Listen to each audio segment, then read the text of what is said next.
이번 청문회 얘기죠. 청문회 중에서 교수님이 보기에 이 사람은 뭐 안 되겠다. 아니다. 뭐 이번에 다 장관급 잘 인사했다. 오케이다. 뭐 입장 저는 도저히 안 되겠다. 뭐 이런. 최양희 미래창조부 장관 후보자입니다. 그분은 안 되겠다? 왜냐면요. 그 탈세 혐의가 있고요. 그 다운 계약서를 써가지고. KT인가 사회이사 아니, 그게 아니고요. 아파트 그 사고 팔고 할 때. 그거는 이제 다운 계약서고. 근데 이게 우리 탈세 얘기하는 거예요. 그게 팔루죠. 그것도 팔루. 그건 했다는 부동산. 거고. 그 다음에 농작물을 괴롭혔다고 지금 SNS에서 많이 나오는데. 고추밭. 고추를 심어가지고 그 농작물을 괴롭히고 있다. 고추를 괴롭히지 말라 이런 얘기도 하고 있는데. 저는 그 다운 계약서 쓰는 이런 문제가 더 이상 우리 그 나라에서 관행적으로 통과되면 안 된다고 생각합니다. 병역 특례 중 또 프랑스 유학을 갔다 오셨네요. 옛날엔 다 저렇게 했나 봐요.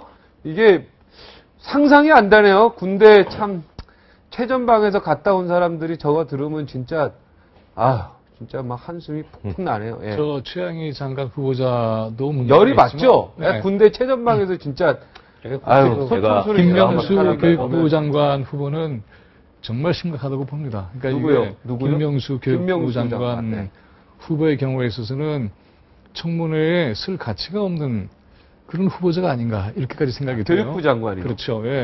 그동안에 나왔던 여러 가지 논란도 확인된 게 이미 몇 건이나 있죠.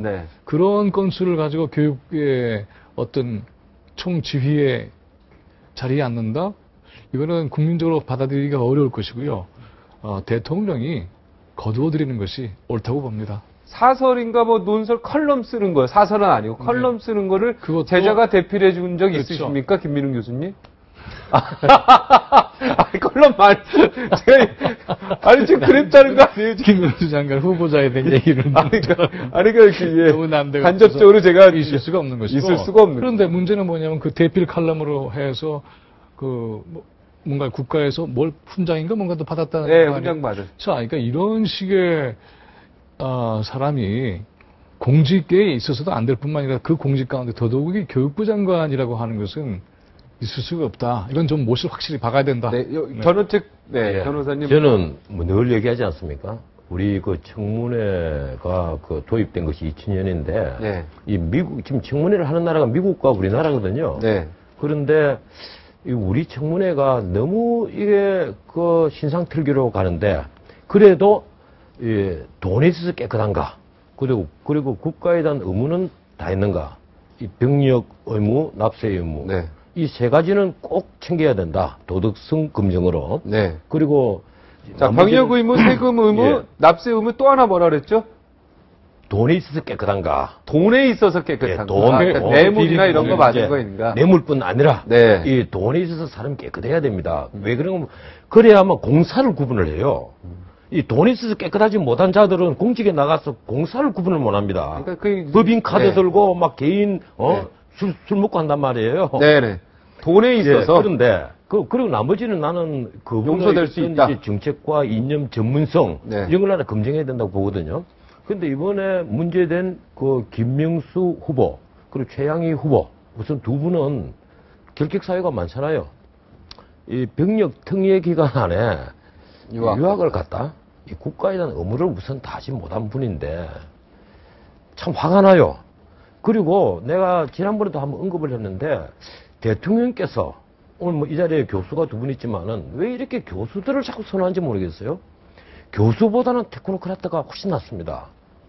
왜 교수 집단에서 총리를 뽑고 그리고 장관을 뽑고 한 것이 우리가 지금 문민정부 들어와서 너무 흔한 아까 무슨 관리라고 얘기했는데 너무 흔한 관리처럼 돼버린 겁니다. 그러니까 YS 정부 이후로부터 문민정부 교수직에서 강요를 뽑는 것은 정말 예외적인 경우입니다. 외국의 경우에는 한 내각에 한두 분이 있을까 말까예요. 근데 우리는 교수직에서 너무 많이 차출을 해요. 그렇다고 그 교수가 전문성을 대단히 갖고 있느냐? 제가 보기에는 안 그런 분이 더 많았다는 겁니다. 쉽게 말하면 이런 일이 있으니까 대통령 선거할 때 캠프에 언론인 500명, 법조인 500명, 교수가 2000명이 모여야 됩니다. 언론인 500법. 그래서 우리가 폴리패스라는 이상한 조를 만들었잖아요. 이 정치적 성향을 가진 이 교수들. 그런 분들이 평소에 열심히 또 정치적인 발언을 한단 말이에요. 아주 냉정하고 객관적으로 여든 야든 비판하는 것이 아니라 잘 긴형 논리에 빠져서 얘기를 하는 거예요. 전부 다. 그래서 나중에 정권이 바뀌면 또 강요로 들어가고 심지어 총리로 가고 이거 뭐 하는 짓입니까? 오늘 그 논제가 두 교수님이 할 말이 많겠지만 자 김갑수 참 마음을 좀 이렇게 가라앉히시고 두 교수님. 아니 지금 얘기 흘러가는 방향이 굉장히 바람직하다는 생각이 듭니다. 아 지금 흘러가는 방향이요? 그러니까 청문회 이제 지금 하고 있지 않습니까? 그 개별 누구를 들어서 적부를 판단하는 건 굉장히 난감한 얘기예요. 네네. 청문회장에서도 며칠씩 걸리는 얘기니까 그걸 반복할 수도 없죠. 그런데 우리가 지금 생각할 거는 청문 대상이 된 사람들의 면면. 어떤 사람이 장관 후보자여야 하는가를 근본적으로 생각해 볼 기회를 지금 만드는 겁니다. 이 이력사항들 보면 여러 가지 이제 결격사유 중에 좀 파렴치한 것 포함해서 아주 쪼잔한 것까지. 그래서 우리나라에 사람이 이렇게 없나 하는 생각을 하게 된단 말이에요. 그러면 그분들이 다 각 분야에서 한가닥 한 분들인데 왜 그랬을까 생각하면 남의 시선, 국민 시선을 의식할 필요가 없는 개인들이었던 거예요. 사인으로서 열심히 살아서 출세한 사람들인 거예요.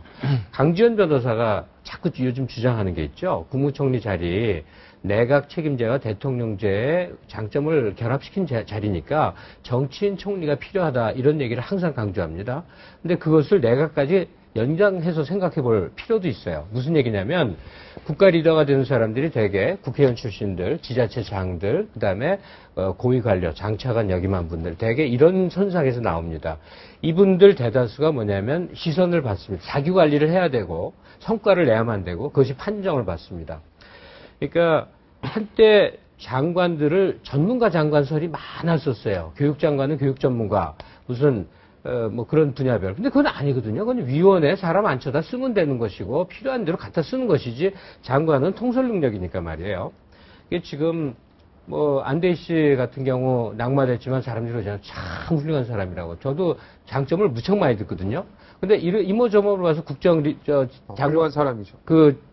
총리직에 부적합했다는 얘기 아니겠습니까? 한 개인으로 굉장히 훌륭한 사람임에도 불구하고 다시 말해서 장관에 오를 사람들이라고 한다면 어떤 특정 분야에 전문가로서 업적을 내는 그런 성과보다는 적어도 국민심판을 받아보는 체험을 하면서 국가행정 큰 기관들, 각 부처를 통솔할 수 있는 능력 검증, 이것이 우선해야 된다. 김갑수 선생은 이번에 그러니까 지금 최양희 미래과학부, 미래창조부 장관 안 된다. 자, 김명수 교육부 장관 도저히 안 된다는, 뭐, 특별히 저는 안 되는 분. 안기부장 후보자죠. 아, 이병기 원장님.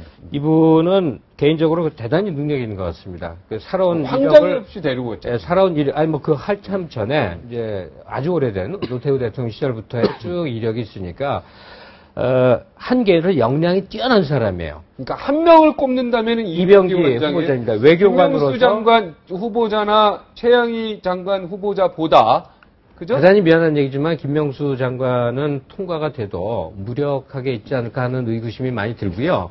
이병기 후보자가 발휘했던 그 능력이 지금 2000년대 한국 사회에 적용되면 대단히 곤란합니다. 그러니까 본인도 과거를 지우겠습니다라고 열심히 발언하고 있잖아요. 흔히 말하는 공작 정치입니다.